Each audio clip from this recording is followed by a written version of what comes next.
मातोश्री रमाईचा जागतिक महिला दिनांचा महिला मंडळांचा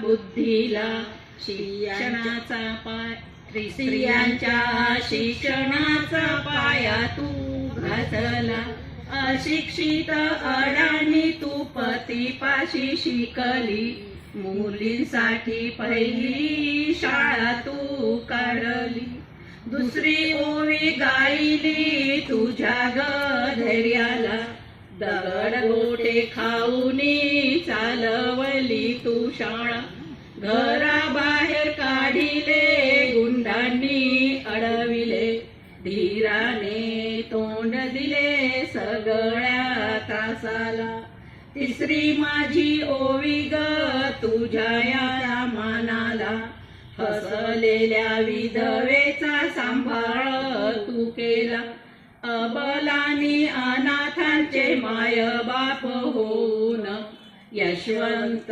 बाळाला दत्तक घेतेला चौथी मवी गायली तुझ्या थोर हृदयाला माणुसकीचा झरा जात नित्य गवाहिला ज्योतिबांची सावली नाही तू राहिली सत्य धर्म प्रकाशात ते जाण तळपली दुःखी त्यांच्या सेवेत देह तू ठेविला स्मरण तुझे करुणी वसामी घेतला भगिनींना जागविन संघटित करीन ज्ञान ज्योत लाविन हेच तुला नमन ज्ञान ज्योत लाविन हेच तुला नमन झाला थोडा उजेड ठेवा अंधार फार झाला पण ती जपून ठेवा अंधार फार झाला वणव्यात विस्तवाच्या होईल राख त्याची वणव्यात विस्तवाच्या होईल राख त्याची स्वप्ने जपून ठेवा अंधार फार झाला स्वप्ने जपून ठेवा अंधार फार झाला तुमच्या आमच्या मुली ह्या उद्याच्या वातावरणात कशा जातील त्यांना तुम्हाला कसं जपायचं आहे त्याचं हे एक कडवं आहे शोधात कस्तुरीच्या आहेत पारधी शोधात कस्तुरीच्या आहेत पारधी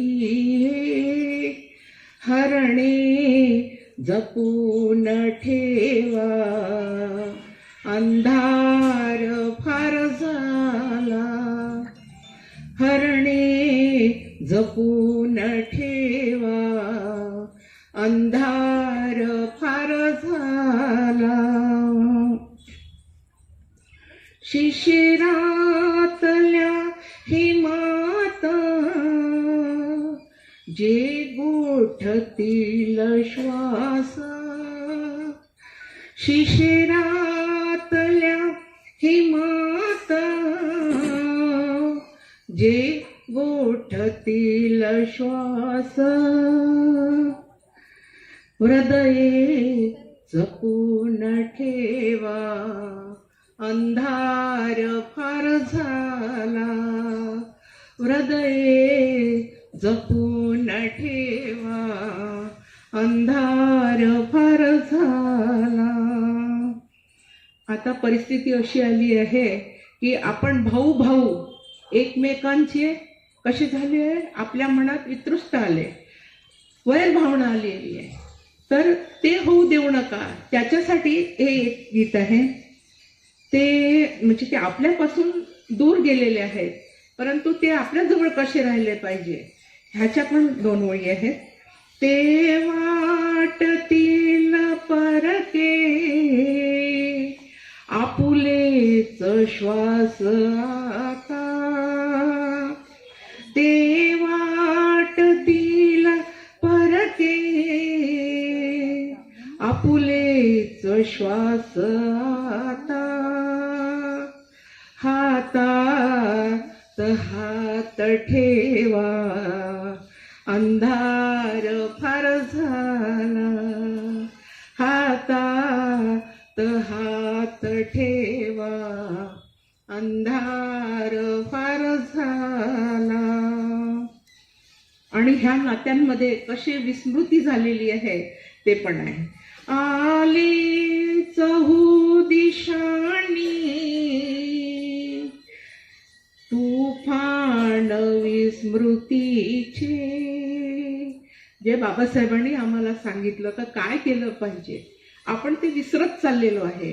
तर हे आपण आपल्या जवळ कसं ठेवलं पाहिजे ह्याच्यावरती ह्या 2 ओळी आहेत. आले चहू दिशांनी तुफान विस्मृतीचे, नाती जपून ठेवा, अंधार फार झाला, नाती जपून ठेवा, अंधार फार झाला. स्त्री समानतेला दुजोऱ्या देणाऱ्या सम्यक संबुद्धांना मी त्रिवार वंदन करते. त्याचप्रमाणे महिलांकरता हिंदू कोड बिल मांडणारे, संपूर्ण भारतातील स्त्रियांना स्वाभिमानाने जगण्याकरिता मार्ग उपलब्ध करून देणारे बोधिवृक्ष भारतीय घटनेचे शिल्पकार डॉक्टर बाबासाहेब आंबेडकर, मी यांना अभिवादन करते. समाजात ज्या ज्या कर्तृत्ववान महिलांनी संघर्ष करून समाजात आपले अस्तित्व निर्माण केले, अशा सर्व थोर महिलांना मी अभिवादन करते. आज मी स्त्री सक्षमीकरण म्हणजे काय याबद्दल थोडक्यात बोलणार आहे. स्त्री ही समाजाची खरी निर्मिती आहे. तिच्या हातून संस्कार घडतात, कुटुंबाची घडी बसते आणि समाज व राष्ट्र उभे राहते. परंतु शतकानुशतके स्त्रियांवर अन्याय, अत्याचार, बंधने व दुर्लक्ष बनी तिथे नाचला ग मोर, केतकीच्या बनी तिथे नाचला ग मोर, गहिवरला मेघन भी सोडला ग धीरा. विश्वाला शांतीचा संदेश देणारे तथागत भगवान गौतम बुद्ध, तसेच परमपूज्य डॉक्टर बाबासाहेब आंबेडकर, माता रमाई, माता जिजाई, माता प्रजापती, माता संघमित्रा आणि माता अहिल्याबाई या सर्वांना त्रिवार वंदन करते. तसे मंचावर उपस्थित सर्व मान्यवरांना माझा मैत्रीपूर्ण जय भीम. आणि इथे उपस्थित असलेल्या सर्व माझ्या आई, बहिणी, ताई, दादा सगळ्यांना माझा मैत्रीपूर्ण जय भीम. आज मी महिला दिनानिमित्त एक कविता, आई याच्यावर एक कविता आहे ती सादर करते आहे. सर्वप्रथम सर्व महिलांना महिला दिनाच्या हार्दिक शुभेच्छा. पहिले महिलांना ते हंबरून वासराले चाटते जेव्हा गाय तेव्हा मले तिच्या मंदी दिसते माझी माय ग दिसते माझी माय हंबरून वासराले चाटते जेव्हा गाय तेव्हा मले तिच्या मंदी दिसते माझी माय ग दिसते माझी माय आया बाया सांगत होत्या होतो जेव्हा ताना दुष्काळात माईच्या माझे आटला होता पाना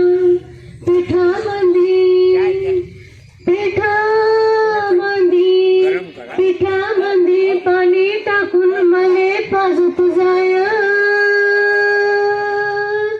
तेव्हा मले पिठामंदी दिसते माझी माय रे दिसते माझी माय हंबरून वासराने चटते जेव्हा गाय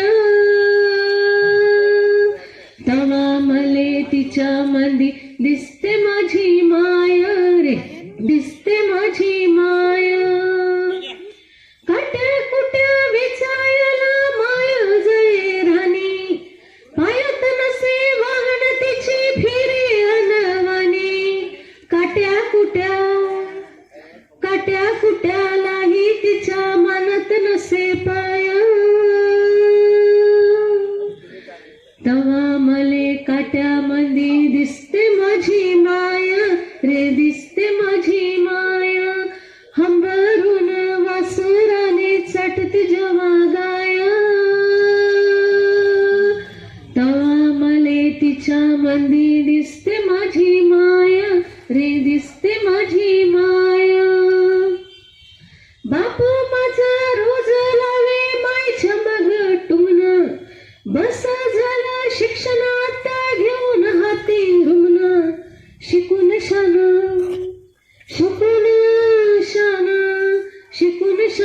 कुठं मोठा मास्तर होणार हाय तवा मले मास्तर मंदी दिसते माझी माय रे दिसते माझी माय हंबरून वासराने चटते जेव्हा गाय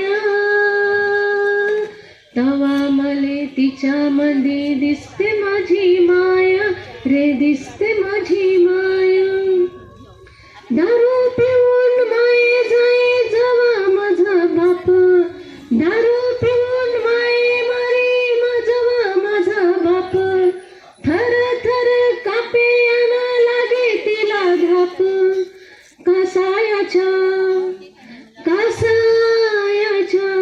कासायाच्या दावणीला बांधली जशी गाय तवा मले तिच्या मंदी दिसते माझी माया रे दिसते माझी माया बोलता बोलता एकदा तिच्या डोळ्यात आलं पाणी सांग म्हणे राजा तुझी कवा येईल राणी भरल्या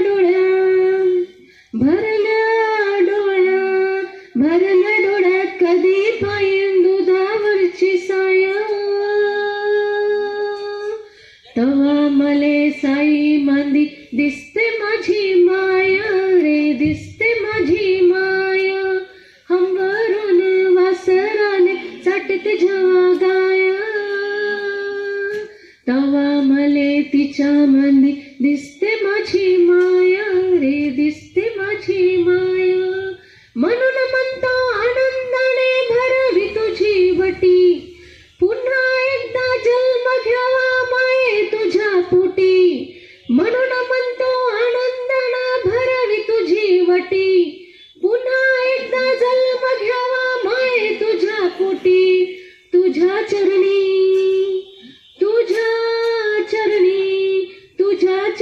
ठेवून मटा धराव तुझ पाय तवा मले पायामंदी दिसते माझी माया रे दिसते माझी माया हंबरून वासराने चाटते जेव्हा गाय तवा मले तिच्या मंदी दिसते माझी माया रे, दिसते माझी माया. थँक्यू. खूप छान ताई, खूप छान. तुडवीत आलो फोडुनिया ताहो रथ समतेचा असा नीला सांभाळून न्याहो रथ समतेचा असा नीला सांभाळून न्याहो चिखल दऱ्या.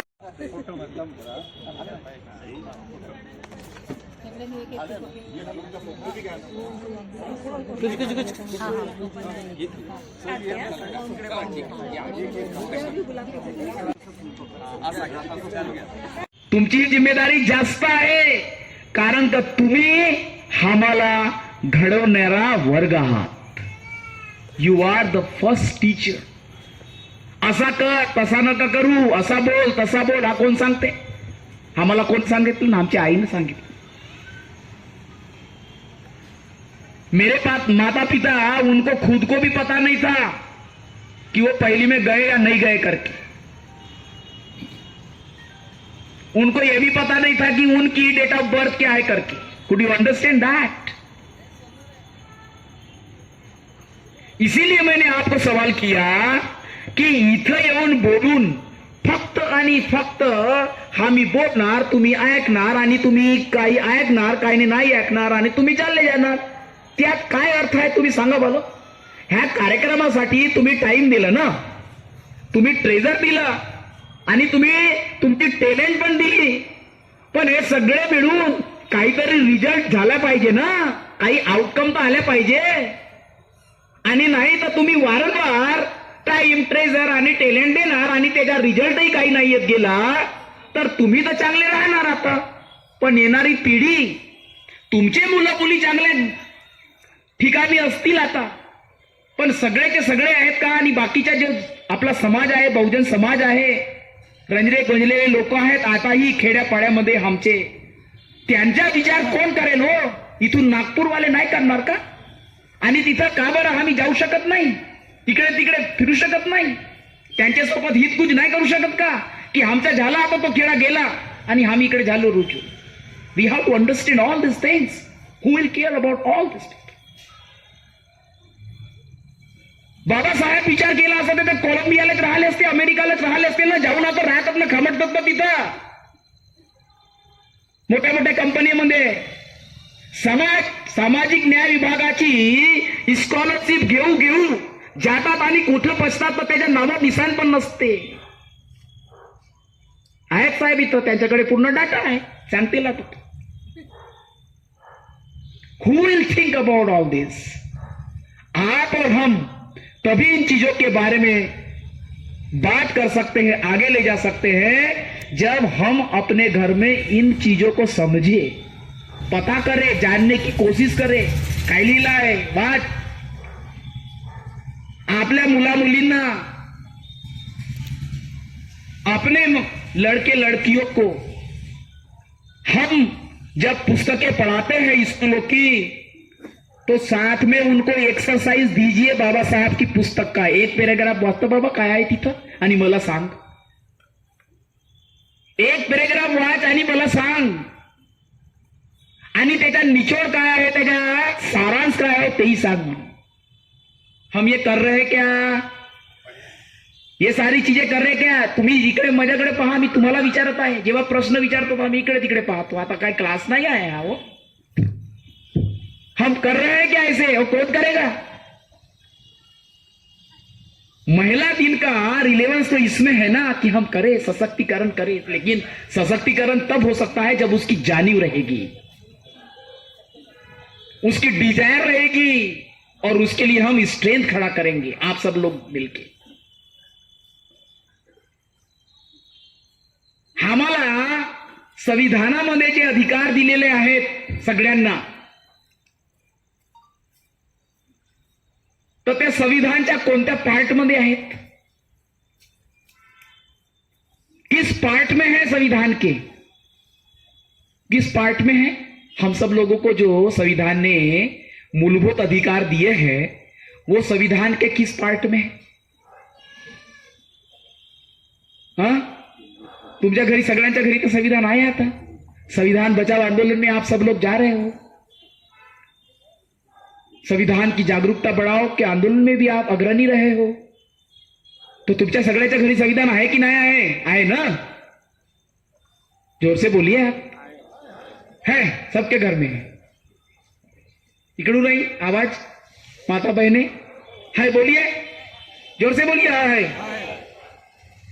आता तुम्ही हा तो बोल दिए हो आप. तुम्ही हो म्हटला तो याचा अर्थ असा आहे कि आप अपने आप को ही झुटला नहीं सकते हो. याने कहने का मतलब है आता घरी जाऊन अगोदर पाहावं लागेल की आमच्या घरी आहे की नाही आहे, आणि नसेल तर प्रत्येक ठेवा लागेल. हे गोष्ट बरोबर आहे की नाही? मी काही जास्त बोलत आहे, काही वाईट बोलत आहे? आवश्यक आहे की नाही आहे? कि फक्त तुम्हाला वाटतो कि नहीं भाई मैं इस जगत में महिला हो या पुरुष हो, मेरी तो स्थिति अच्छी हो गई, मुझे मिल गया, बाबा साहब के बदौलत मिल गया, महामानवों के बदौलत मिल गया, और अब क्या बाकी में हो रहा है तो मुझे क्या लेना देना उससे. अशी जर स्थिती तुमची असेल किंवा आमची असेल विचारांची, तर मग आपल्याला आपल्यावरच मला किती काय समजलं बाबासाहेब आणि आमचे महामानव याच्यावर प्रश्न उभा करण्याची वेळ आहे.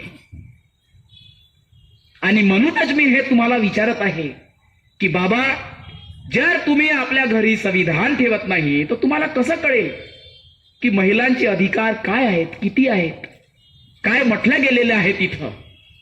मी तुम्हाला विचारलं कि संविधान के किस पार्ट में है करके, मूलभूत अधिकार किस पार्ट में है जी? नाही, कलम नंतर येतील ताई. अरे भाग किती आहेत, संविधानाचे पार्ट किती आहेत माहित आहेत ना तुम्हाला? हा, संविधानाचे किती पार्ट्स आहेत संविधानामध्ये? जे पूर्ण संविधान आहे, जिसके शिल्पकार परम पूज्य डॉक्टर बाबा साहब आम्बेडकर आप बार बार बताते हो, बोलते हो, लेकिन जब मैं आपसे पूछता हूं उसके आगे जाके कि बाबा साहब आपसे पूछ रहे हैं कि हे जय भीम बोलने वालों, हे मुझे बोलने वालों कि बाबा साहब मुख्य शिल्पकार इस भारत के संविधान के, कि बताओ मैंने जो संविधान लिखा उसके कितने पार्ट है बता भाई?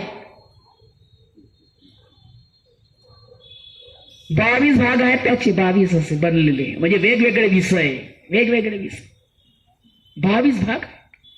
आणि या 22 भागांमध्ये वेगवेगळ्या विषयावर कलम म्हणजे धारा किंवा आर्टिकल्स आहे. प्रत्येक पार्टचा एक शीर्षक आहे. त्या शीर्षकच्या खाली मग आर्टिकल्स म्हणजे कलम किंवा धारा आहे. म्हणून मी तुम्हाला विचारलं की तुम्हाला दिलेले जे अधिकार आहेत समानतेचे, डिग्निटीचे, जे काही तुम्ही प्रोफेशन करू शकता, प्रधानमंत्री बन सकते हो, कलेक्टर बन सकते हो बाबा साहब के इन प्रावधानों के बदौलत, वो कौन से भाग में दिए गए अधिकार, मूलभूत अधिकार, याची चर्चा करू नये का आपण? केलं पाहिजे ना या दिवशी. भाग 1, भाग 2, भाग 3, भाग 4 करो ती किसमें से किसी एक के ऊपर. चलो भाग 4. आणखी कोणी सांगा? नाही, ताईल वगैरेलाच विचारतो. भाग 3. हमारे ताई के लिए जोरदार तालियां तो बजा दो आप. आता तुम्ही कविता वगैरेवर सगळ्या तालिया तर गजा गजानं आम्हीच्या स्वागत होतं तर ताले वाजवत होते आणि त्यांच्यासाठी असे असे वाजून राहिले. वी हैव टू अंडरस्टैंड, ये सब डिस्कस नहीं होना चाहिए. ये चीजें जो कभी डिस्कस नहीं होती है मुख्य धारा में, अगर हम उसको नहीं लाएंगे तो कौन लाएगा? Who will discuss? And if you are not discussing, that does mean you will not be able to propagate it properly to the future generation.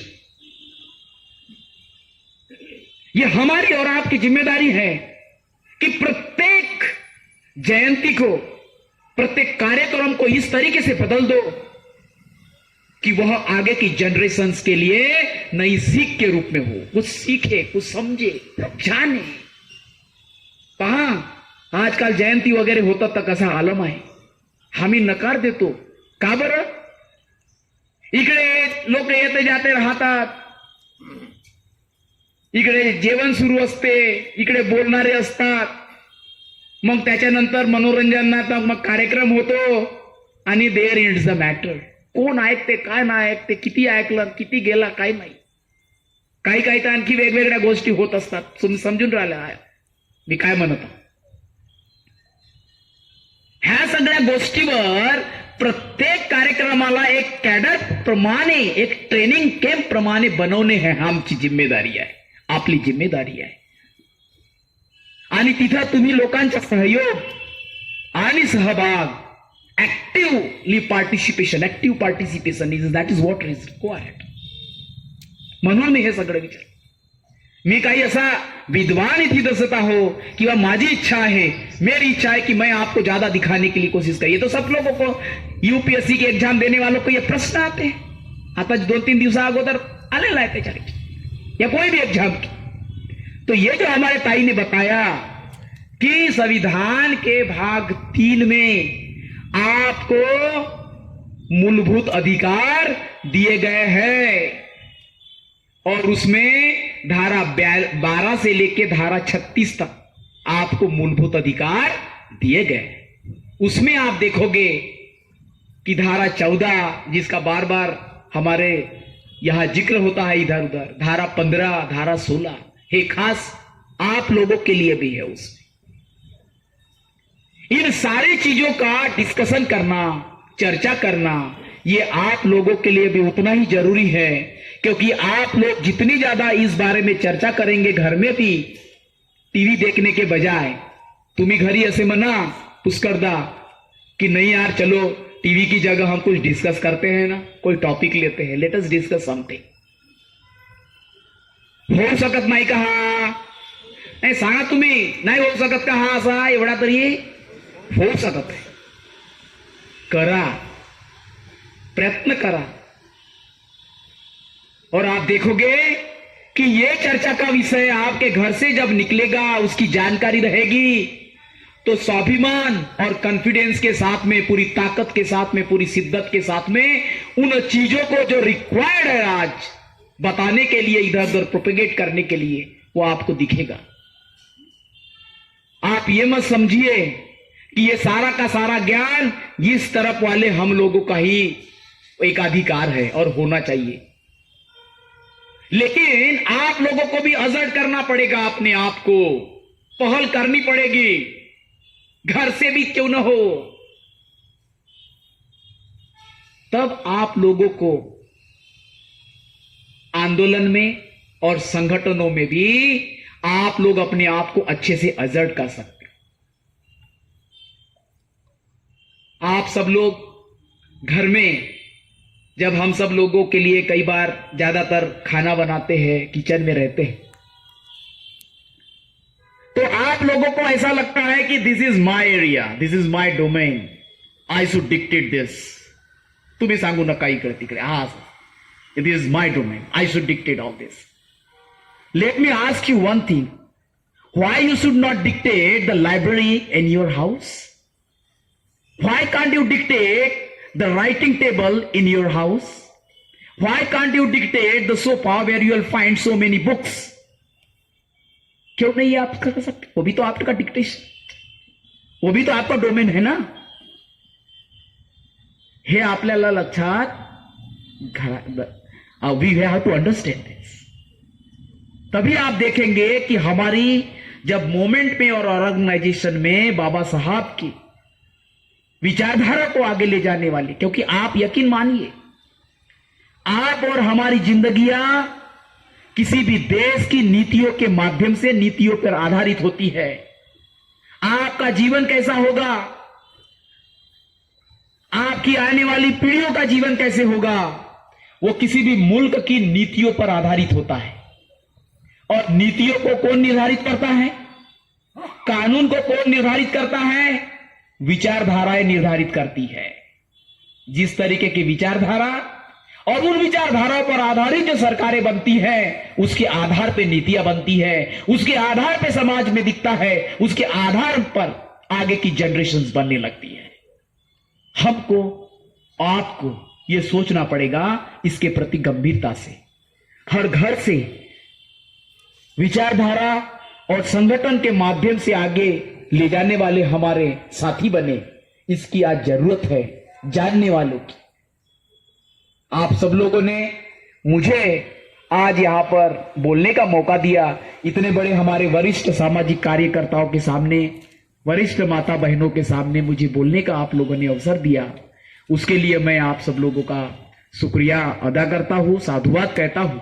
और मुझे उम्मीद है कि आने वाले समय में इन बातों के ऊपर आप और हम सामूहिक रूप से गौर करें और आगे आने वाली पीढ़ियों के लिए छोड़ के जाए, क्योंकि हमारे पिछली पीढ़ियों ने बहुत कुछ त्याग और बलिदान किया है।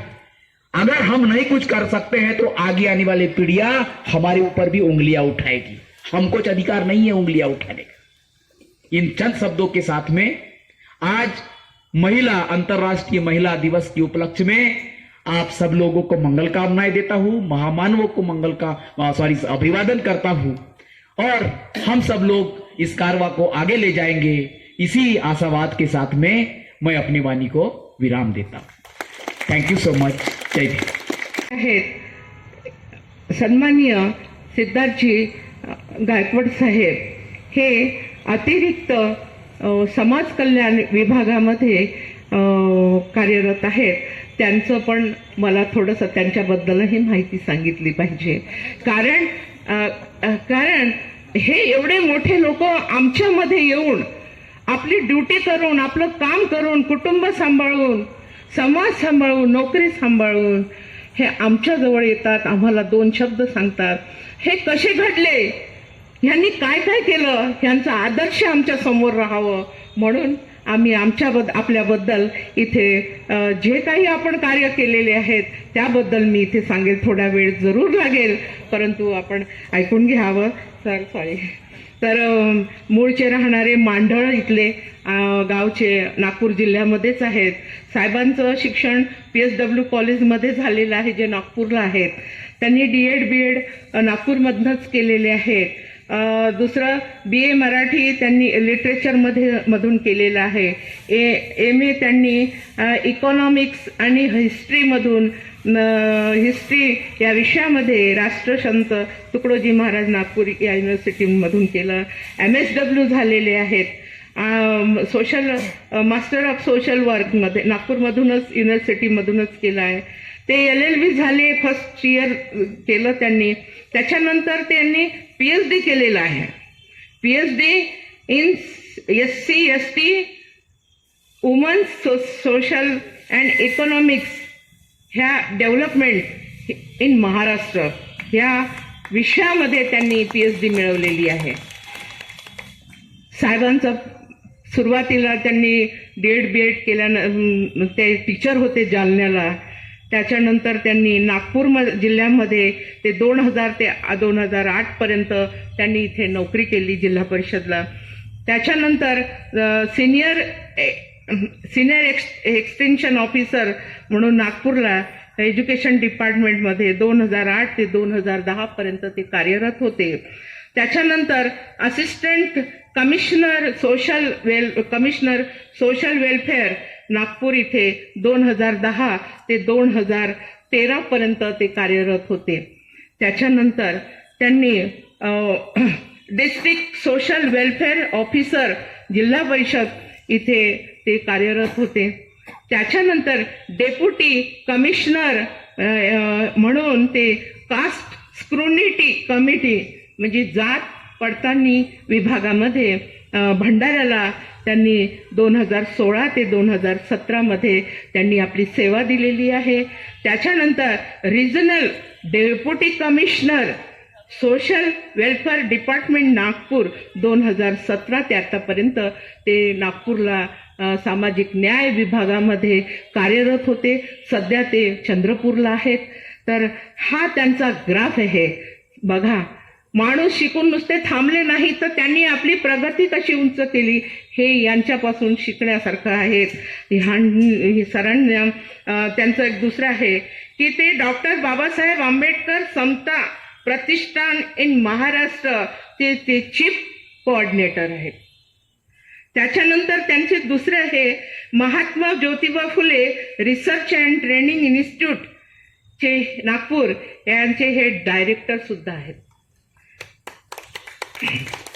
सगळ्यात मोठी गोष्ट म्हणजे the Buddhist outstanding leader award त्यांना मिळालेला आहे 2018. तर साहेबांनी म्हणजे नुसतं शिकूनच नाही, नोकरी करून नाही, मुलं बाळं सांभाळूनही, सरकारची नोकरी करूनही सामाजिक याच्यामध्ये पण त्यांचं खूप मोठं योगदान आहे. आदरणीय गायकवाड साहेब यांचं सुरुवातीपासूनच एज्युकेशन ग्राफ पाहिल्यास असेच लक्षात येते की थोडक्यात ते थांबले नाहीत. त्यांनी आपल्या प्रगतीचा वाटा स्वतः तयार केलाय. भगवान गौतम बुद्ध म्हणतात ना, आत्ता दीप भव स्वयं दीप. तर ह्या पद्धतीने त्यांनी आपल्या नोकरीमध्ये सुद्धा साहेबांनी बरंच असे त्यांनी कामं केली आहे. त्यांची गायकवाड साहेब यांनी एक उत्तम प्रशासनिक अधिकारी, मनमिळावू आणि समाजाला योग्य मार्गदर्शन करणारे, स्वतः तनमन धनाने बाबासाहेबांच्या चळवळीला वाहून घेणारे, समाजाप्रती काही देणे आहे ही भावना असणारे उत्तम विद्यार्थी, उत्तम अधिकारी, व्यक्ती समाजभूषण आहेत. तसेच सामाजिक व न्याय विभागामध्ये कार्यरत असताना त्यांनी बरेच विद्यार्थ्यांना मदत केलेली आहे. जे विद्यार्थी ग्रामीण भागातनं नागपुरात आले त्यांना राहण्यासाठी वसतिगृह त्यांनी उपलब्धता करून दिलेली आहे. ज्या विद्यार्थ्यांना काही अडचणी आलेल्या आहेत अशा विद्यार्थ्यांना त्यांनी मदत केली आहे, त्यांना स्कॉलरशिप मिळवून दिलेली आहे. आणि नाही जर शासनाकडून नाही झाली तर त्यांनी आपल्या खिशातून सुद्धा त्या विद्यार्थ्यांना पैसे देऊन योग्य ते त्यांचं मार्गदर्शन केलेलं आहे. ते अभ्यासिका, जसं आपल्याकडे अभ्यासिका आहे अशा अभ्यासिकासाठी सुद्धा साहेबांनी खूप मोठी मदत केलेली आहे.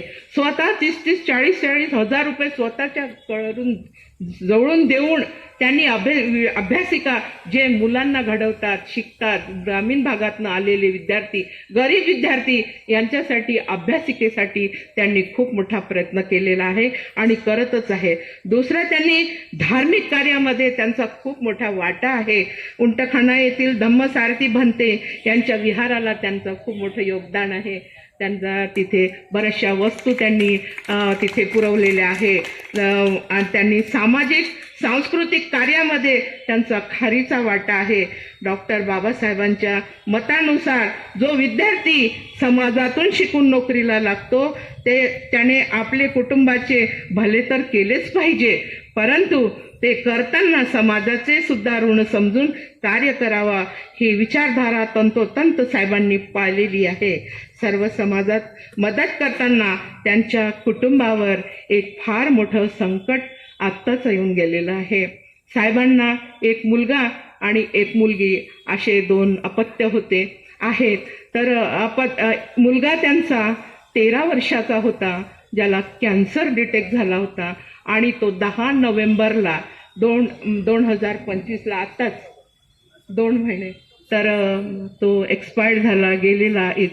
बघा, एवढं मोठं सामाजिक कार्य करताना, धार्मिक कार्य करताना, सामाजिक कार्य करताना ज्या माणसाच्या कुटुंबावरती जेव्हा असा आघात होतो त्या माणसांनी काय करावं. बघा, त्या व्यक्तीने पहिला दिवस, दुसरा दिवस, तिसरा दिवस आणि 4थ्या दिवशी ते छिंदवाड्याला त्या ते कार्यक्रम होता, जिथे त्यांचा ठरलेला तिथे त्यांना जायचं होतं, तिथल्या लोकांना त्यांना योग्य मार्गदर्शन करायचं होतं, संघटन बनवायचं, संघटनाला लोकांना समजून सांगायचं होतं. तर ते चौथ्या दिवशी ते बाहेर जाऊन समाजासाठी बघा त्यांची तळमळ, ते घरी थांबले नाहीत.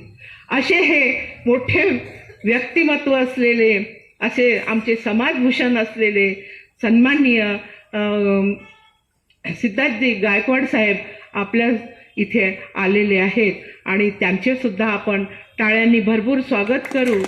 कष्ट, प्रामाणिकपणा आणि ज्ञान यांच्या व्यक्तिमत्वाची आहे ओळख अशा आदरणीय मान्यवरांचे आज आपण आपल्यात करतो स्वागत.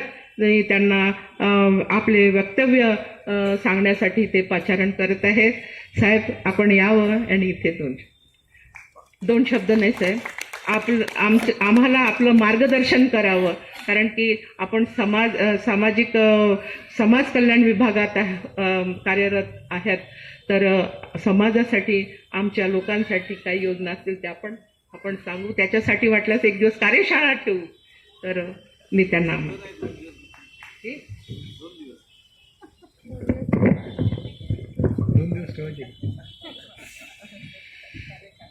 सभी महामानवों को मैं अभिवादन करता हूँ.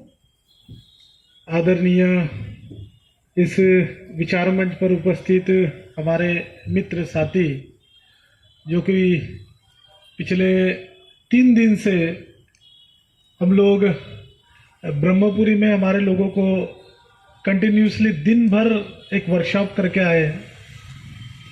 उसके बाद में रात को आते आते उमरेड में भी एक बहुत बड़ी मीटिंग की है और रात को 11 बजे घर पहुँचे. कल महिला दिन के उपलक्ष्य में लगभग रात को 11 बजे हम फिर से घर पहुँचे कि सुबह से लेके रात तक इतने सारे प्रोग्राम थे और आज भी हम यहाँ उपस्थित हुए हैं.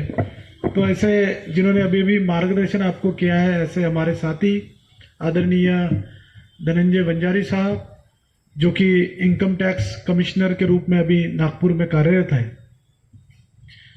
जिन्होंने सबसे पहले मार्गदर्शन किया. ऐसे हमारे आदरणीय ठमके साहब, जो कि हमारे साथ में, जब मैं टीचर था तो वो शिक्षण अधिकारी थे और उसके बाद में तब से हमारा परिचय हुआ और हमने राष्ट्रपिता ज्योतिबा फुले अभ्यासिका की एक नींव रखी और लगभग महाराष्ट्र में 60 से 65 अभी लाइब्रेरियाँ चल रही है, जहाँ बहुत सारे बच्चे आगे चल रहे हैं. उनके साथ में भी हम हैं.